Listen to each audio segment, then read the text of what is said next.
Hello बच्चों, कैसे हैं आप सब? सोनालिका ई गुरुकुल में आप सभी का स्वागत है। ये है आपकी अपनी पाठशाला। यहाँ आप सीख सकते हैं हर बार कुछ नया। सोनालिका ई गुरुकुल में आज हम जानेंगे प्रदूषण के बारे में और प्रदूषण फैलाने वाले कारणों के बारे में। उफ, इस गाड़ियों के शोर ने तो मेरे सर में दर्द कर दी। ये धुआं सांस लेने में तकलीफ हो रही है। अरे ये पानी कितना गंदा है, इसे पीकर बीमार होने का खतरा है। ओहो, कहीं गिल्लू यही पानी पीकर बीमार तो नहीं हो गया? इन सभी चीजों का कारण है प्रदूषण। पर प्रदूषण को समझने से पहले आइए जानते हैं वातावरण के बारे में। बच्चों, जिस भी जगह पर प्राणी, पशु पक्षी, पेड़ पौधे जीवित रह पाते हैं उसे वातावरण कहते हैं। और ये सभी मिलकर एक प्राकृतिक संतुलन बनाकर वातावरण को जीवन योग्य बनाते हैं।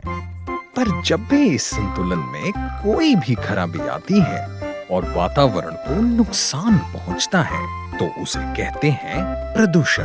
और जिन भी वस्तुओं, प्रक्रियाओं, हरकतों या आदतों से ये प्रदूषण होता है उन सभी को प्रदूषक कहते हैं।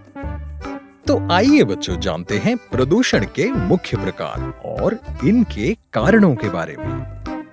प्रदूषण मुख्यतः 4 प्रकार के होते हैं। 1, 2, 3, 4। सबसे पहले जल प्रदूषण, दूसरा वायु प्रदूषण, तीसरा ध्वनि प्रदूषण और चौथा भूमि प्रदूषण। तो सबसे पहले बात करते हैं जल प्रदूषण के बारे में। जल, अरे आप लोग जानते हैं जल मतलब पानी। बहुत बढ़िया। जल या जल के स्रोत में गंदे पदार्थ या प्रदूषकों के मिलने से जल प्रदूषित होता है, जिसे जल प्रदूषण कहते हैं। हाँ, ये दिन रात चलने वाली फैक्ट्रियों से निकलता गंदा पानी हमारी साफ सुथरी नदियों में जाकर मिलता है, जिससे पीने और इस्तेमाल करने वाला पानी प्रदूषित होता है। और तो और हमारी आसपास की नालियों का गंदा पानी भी इन जल स्रोत में जाकर पानी को प्रदूषित करता है। और फिर इसी पानी को बिना साफ किए पीने से आप बीमार भी पड़ सकते हैं।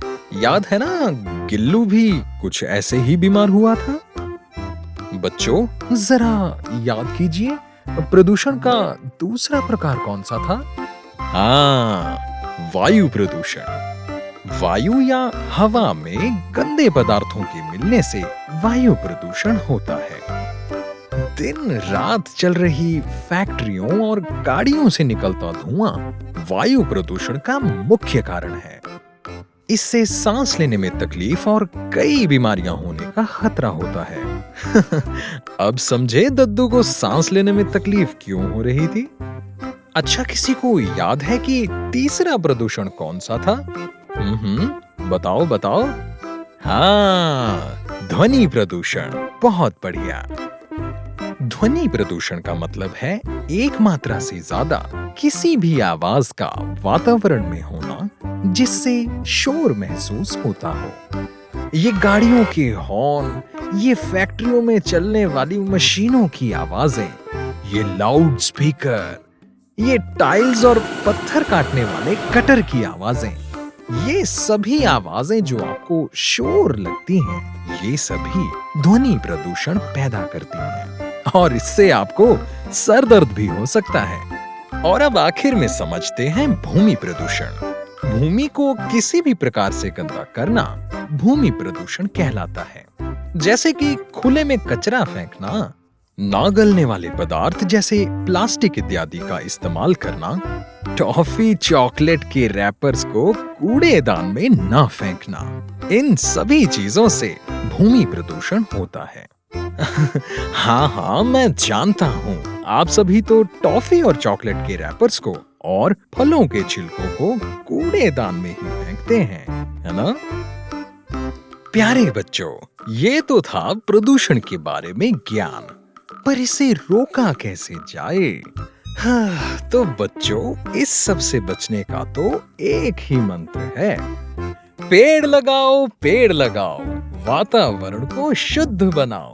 हाँ हाँ, बोलिए मेरे साथ, पेड़ लगाओ, वातावरण को शुद्ध बनाओ। आप में से कुछ सोच रहे होंगे कि ऐसा क्यों? तो बताइए, हम मनुष्य कौन सी हवा लेते हैं? ऑक्सीजन। और कौन सी हवा छोड़ते हैं? Carbon dioxide. और ये भी बताइए कि पेड़ कौन सी हवा लेते हैं? Carbon dioxide. और कौन सी हवा छोड़ते हैं? ऑक्सीजन। तो हुआ ना प्राकृतिक संतुलन।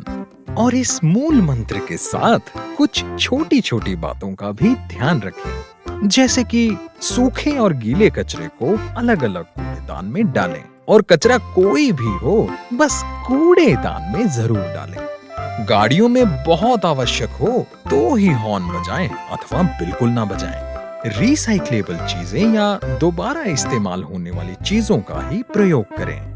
और हाँ, थोड़ी देर पहले जो मंत्र सिखाया उसे बार बार दोहराएं और खूब सारे पेड़ लगाएं। तो बोलिए, पेड़ लगाओ, वातावरण को हाँ शुद्ध बनाओ।